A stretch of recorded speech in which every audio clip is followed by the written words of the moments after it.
Ecclesiastes 3, verses 1 through 12 in the Christian Standard Bible say, "There is an occasion for everything, and a time for every activity under heaven.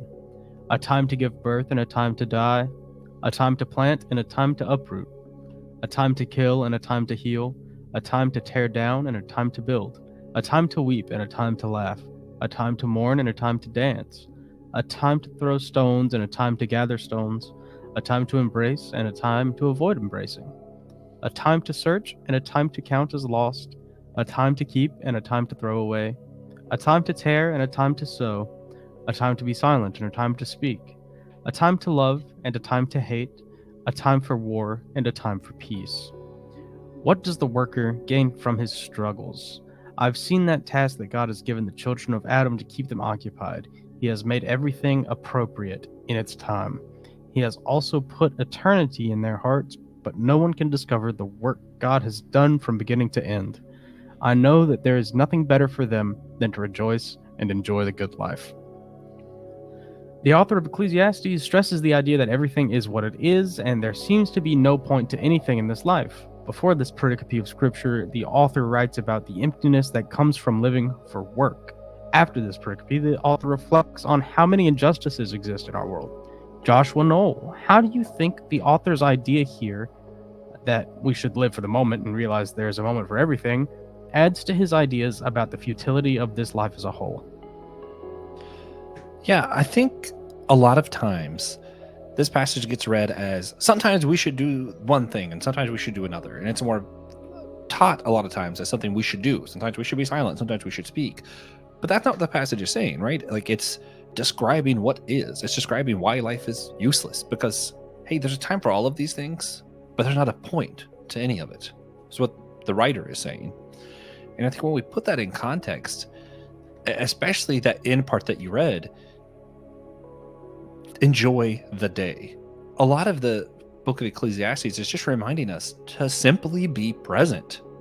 And I think that's to be present with God, whether we're present with God in life or loss, love or hate, be present with God. To be present with one another, whether in silent or in talking, and in the movie theater and in bowling or whatever.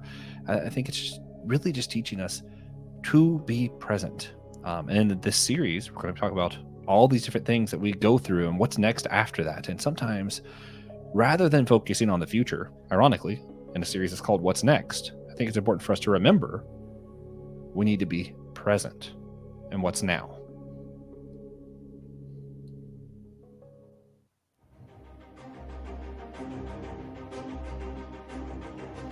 Hey, everybody. This is the wrong music. It is.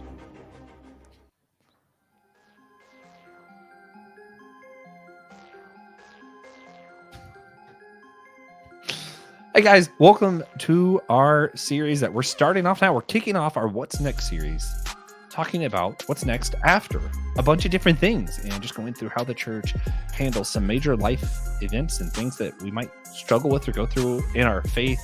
It's going to be a lot. We're going to talk about what the series is, what's next. That's the whole point of today's episode. It's just telling you what the series is. So I won't describe it here or else there's nothing else to do. I am Joshua Noel, and I'm here with the reason for podcasting, the reason we do this series. Actually, well, it doesn't tell you. On the 8th day, God was, he was perplexed. He had created TJ, and he looked over at the other parts of the Trinity and said, well, what's next now? And we're still asking that question today. Welcome to one and only TJ, Tiberius Juan, Blackwell. Thank you very much. We do a lot here. We do a lot all over the place. And we have some people that do a lot with us. And you can check them out on the Honazon Ministries Podcast Network website. The link is below for shows like ours that we've decided to partner with. And we like to be represented. Personally, our people threw a whole big thing about that a couple 100 years ago. So go buy some whole church merch and get us out there. Yeah. That's really what we want. But yeah, there's also this is weird. You got to do this part. You never have to do this part. I'll shut up now. So, Josh has a favorite form of unity, and that's silliness. And this is a bug in our recording software that's making this music play.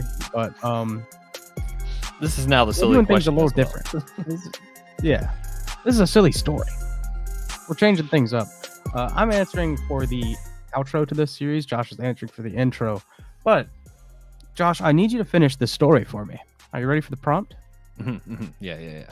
Once upon a time, TJ was playing ping pong against a sea turtle on board a steam engine train when he began to glow of pure awesome and embarrassed the sea turtle so profoundly that sea turtles were banished to the sea forever. There was once a time they could be on land and play ping pong, but no longer after this match. They weren't called sea turtles back then. Just turtles. Yeah. That checks. That's why everyone thinks tortoises are turtles. Idiots. All right. Well, with that, we will move on. I can't wait to hear how TJ finishes his own story. That's why we're doing it at the end, because I can't wait to see how TJ finishes that. Yeah, a story about TJ. But first thing, TJ, could you describe for us the premise of the series and what the next few weeks will be about in the simplest terms possible? Yeah, so there's a lot of things that happen in life, and we're going to ask a lot of people what to do after you do those things. Yeah. And a lot of them are religious specific. I say they're all religious specific. Even marriage and divorce are framed within a religious context, but deconstruction, getting saved, all those kind of things. Yeah, we'll go through a list of what the topics are later.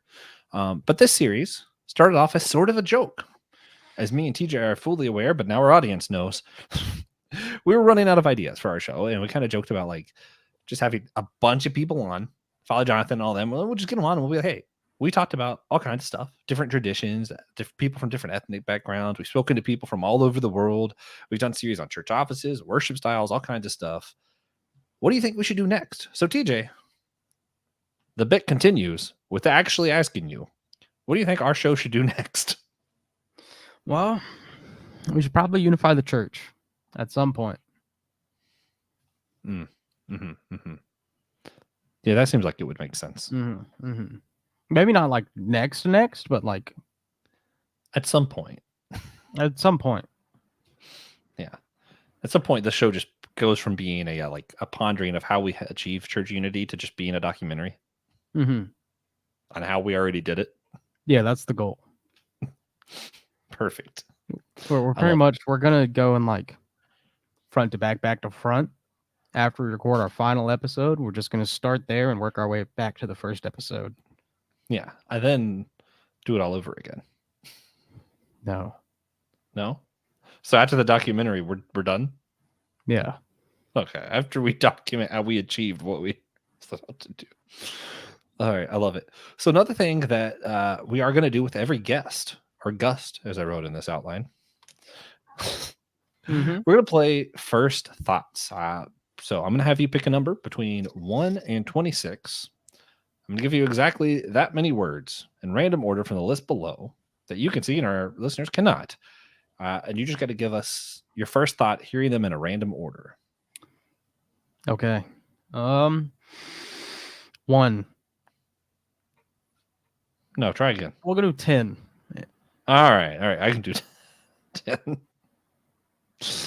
All right. So here we go.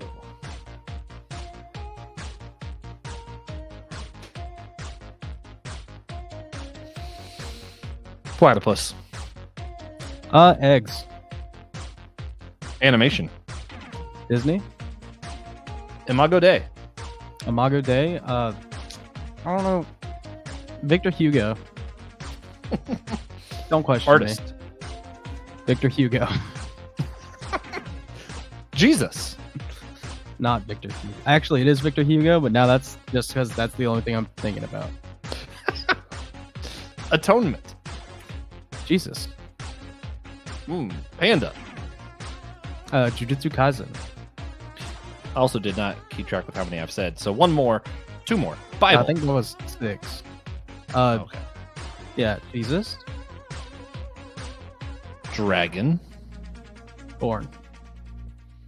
Islam. Istanbul. Last one, Beowulf. Ooh. Is an image count? There's like Yes. a picture of Beowulf ripping off Grendel's arm from the 2008 movie. Yeah, that's actually the correct answer, it turns out. Yeah. Yeah. You want my second thought? Yes. Okay. Beowulf is a character in the fighting game Skullgirls. Huh. Who knew? Yeah, he's the only boy. Wild.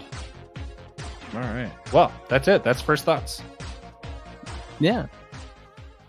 Kind of easy to cheat on first thoughts. It is, because you get the list, but hopefully putting it in a random order throws you off, like when you just kept saying Victor Hugo. So here's what we have planned for the series coming up. Here's what's next is going to be for those who just want to know what all of our episodes are and want us to tell you up front. Here you go. We'll have an episode, What's Next After Confirmation or Salvation, with Professor Chris Moreland and Father Jonathan Rismini. Well, we'll just talk about after you go through confirmation or salvation. What's next?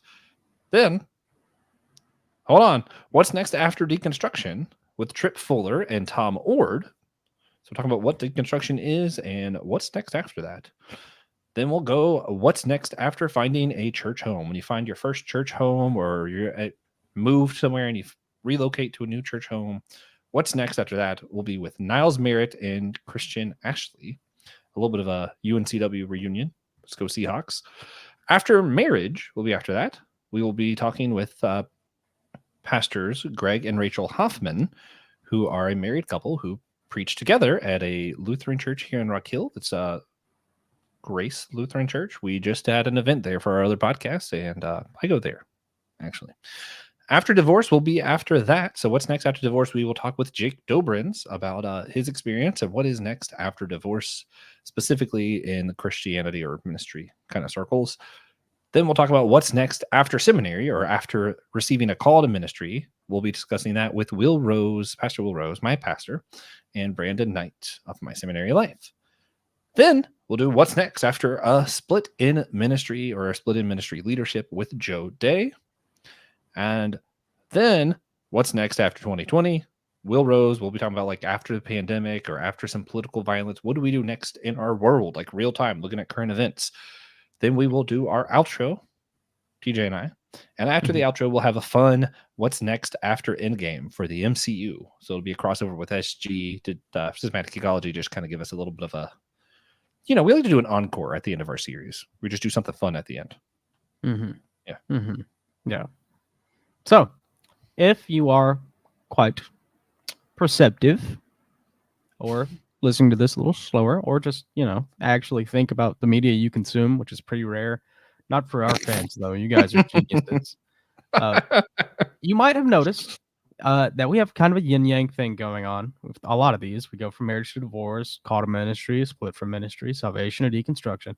And part of why we're doing it that way is sort of because of like a Christian Taoist kind of stance.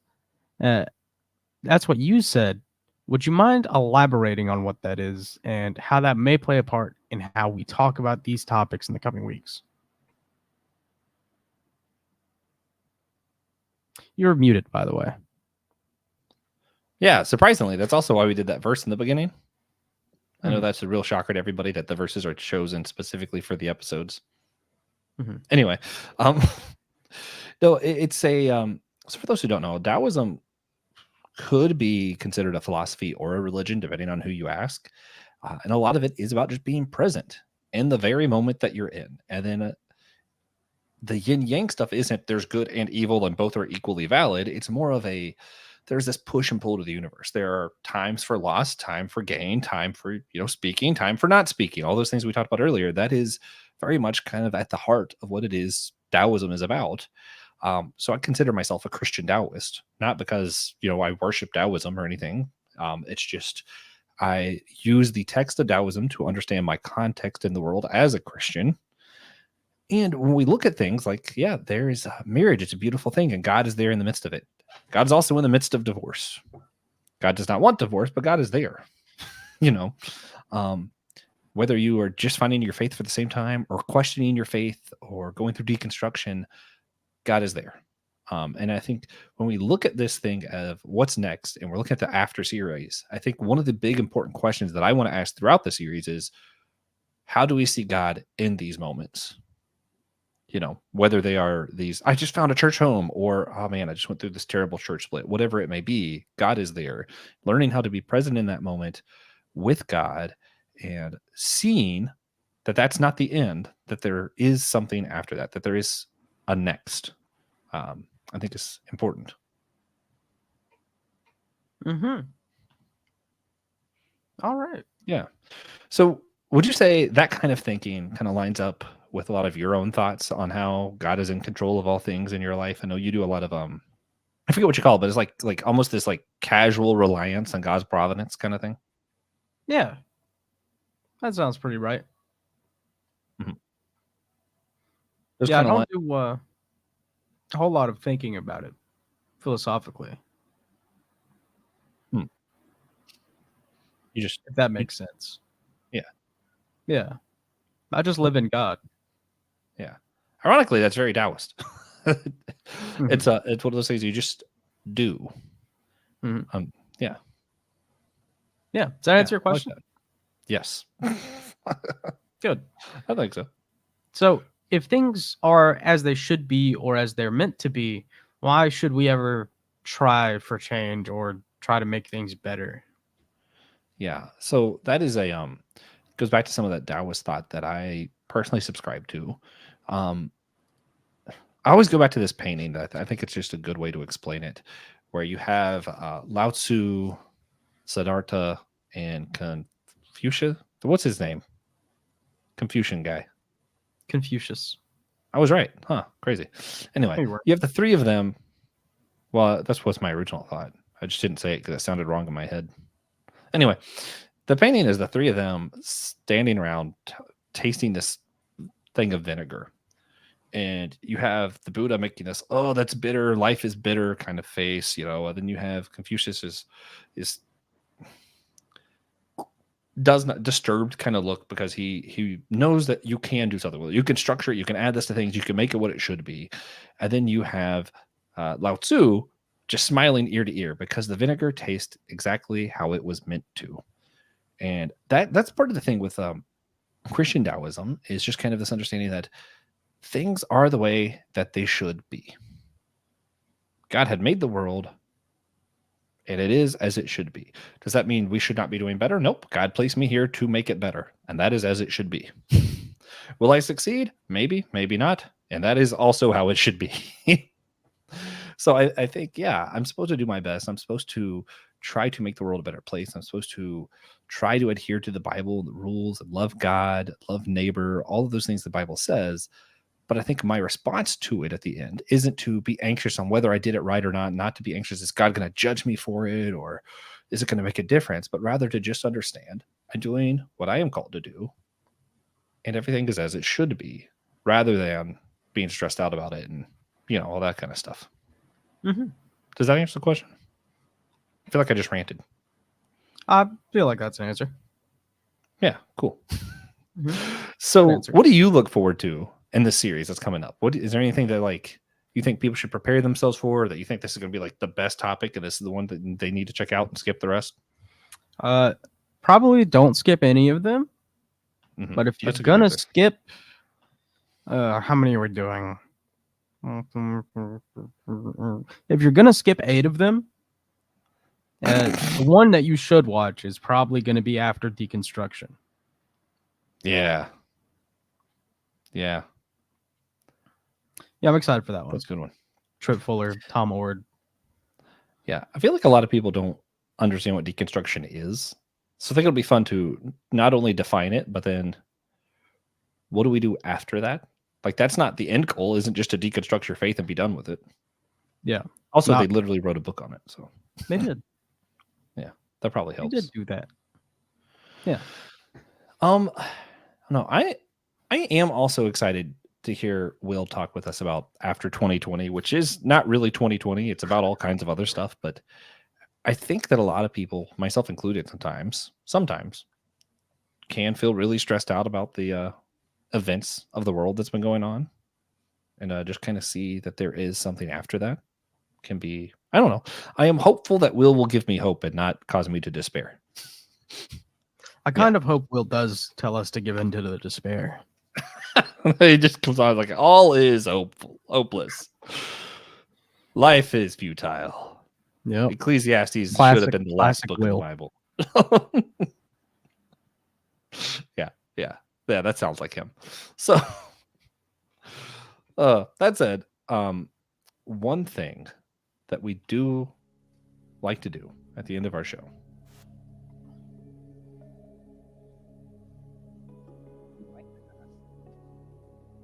Or a practical action. If there's something that you could think of that is tangible that would help people engender unity in the church where they're at, what's something practical that people could stop and go do right now, TJ, that would help engender unity? Well, I think it depends on your environment, but if you live in a cool enough state, it'll be Pentecostal enough for you to just go wash somebody's feet. You know, the day this comes out, it's Wednesday, go to somebody's church, wash some feet. But for everyone else, it is still Wednesday. Go to a different church. Go to a church that's not in your faith. Mm-hmm. And what do you think we'd Make see friends. change in the world around us if people actually went to other churches and made friends and challenged themselves on that? Wash some feet, perhaps. Well, I think everyone will kind of slowly get that understanding of one another.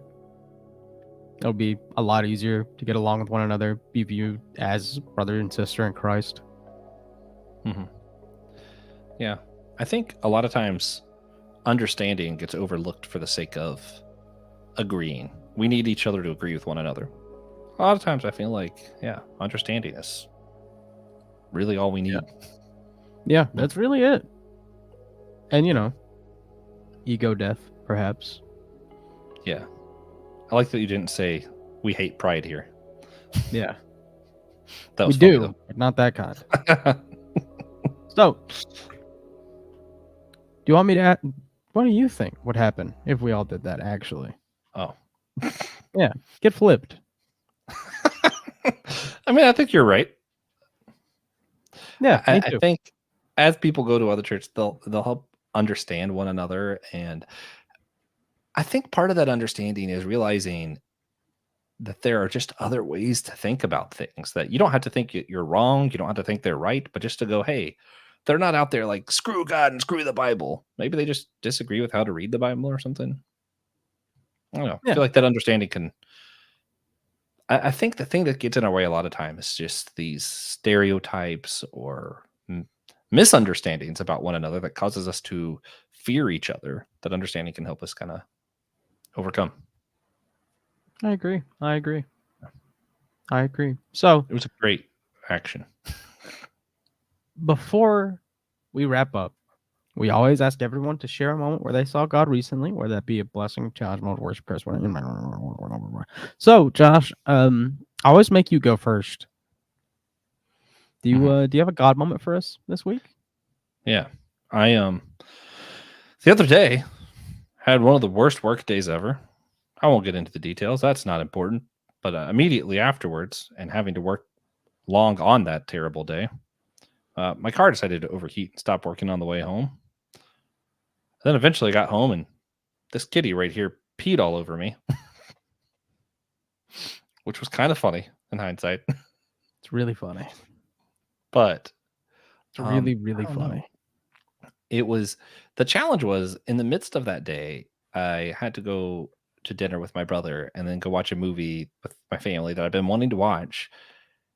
and to not just let it consume me how bad my day was, to just kind of, yeah, this is a bad day, but to still be present in the moment with my brother, with my family, and be able to, not because I needed to enjoy those things, but rather I think it was important that I truly be there. You know, my brother has one birthday a year. I think it's important that I was actually there and not thinking about something else and my own needs, kind of putting his time ahead of my own. Yeah, So it was a challenge. Yeah. So I will do mine next, since I don't think the cat has one. Does she? No. Yeah, she was challenged to still love her father after the things he said after she peed on him. Mm, Yeah. that's a challenge. That is a challenge. Yeah, you didn't hear what he said. So for me, today, as of recording this, so a little while ago, my roommate is coming home from his stint in the Sick. indoor football league, which, apartments felt kind of empty since he's been gone. Our oven broke a long time That's ago. unfortunate. No one's really cared to fix it, but he will. Spends more time here than the rest of us. Is your God moment that you're happy he's back, or is it that you're I'm blessed happy he's back, gonna yeah. fix the oven? No, he's not gonna fix the oven. He's just gonna care enough to call the office and make them fix the oven. Oh, okay. So the blessing is that the oven will be fixed, or also that your friend No, that he's will coming be back. Okay. That's Yeah, just like that's a like cherry the on other top. thing's a side blessing. Yeah. Oh, okay. Side blessing. Yeah. Yeah, I like it. Yeah. Not the same, but it's also there. It's also gonna be pretty good. So please share this episode with a friend, an enemy, cousins. Get the word out there. We're doing a new series, and everyone should be excited and throw us money. You do that by Yeah. either supporting us on Patreon, Captivate, or buying merch. Yeah. Or Apple Podcasts. Or Apple Podcasts. The merch is the coolest one, though. That's true. Every army has a uniform. And we're in the Lord's army. We could take over the country. I forgot how that song goes. I don't think we should be endorsing political violence. It won't be political or violent. Oh. We'll just kindly ask for the country. Yeah. And it'll be given unto us. Knock, and he will answer. Ask, and it will be given unto us. Dear Lord, give us the United States. Exactly. Yeah. Here it comes. All right. So with those terrible hermeneutics aside, be sure you check out the other shows on the Zal Ministry Podcast Network, hopefully for some less terrible hermeneutics. You could hear My Seminary Life, where Brandon Knights just did a whole camp in July, 5 days straight of hermeneutics. So listen to that. Check out I'll Let Nothing Move You, Christian Ashley. I'm doing Dummy for Theology. We're going through logical fallacies. Have fun with that. We both do systematic ecology. There's lots of good shows. There's a new show coming out soon. Don't know if I should announce it, but just know that it's new and it's coming. And it's not me this time. Yeah, we love that. So we hope you enjoyed the show. Next week, we're going to have Professor Chris Moreland and Father Jonathan Resmini on to discuss what's next after confirmation or salvation. Then we're going to have on Trip Fuller and Thomas Ord. You heard this earlier. Just listen this time to discuss what's next after deconstruction. They wrote a book this year titled After Deconstruction. After that, we're going to discuss what's next after finding a church home with Christian Ashley and Niles Merritt. And finally, at the end of season 1, Francis Chan will be on the show. What? Does he know? And what's next after that? Pope. I would say Pope Francis, but I don't. Season 1 is long. Yeah. I wish season him well, 2 is and just titled. I hope he stays in good health. Yeah, true. It will be the standing Pope, whoever that may be, at the end of season 2. Yeah. And then season 3 is after the Pope. All of our seasons are now titled after this particularly mini-series we did. Yeah. At season 3, we're going to have to get, probably Jesus or something. All right. And with that, we'll see you guys next week. Later.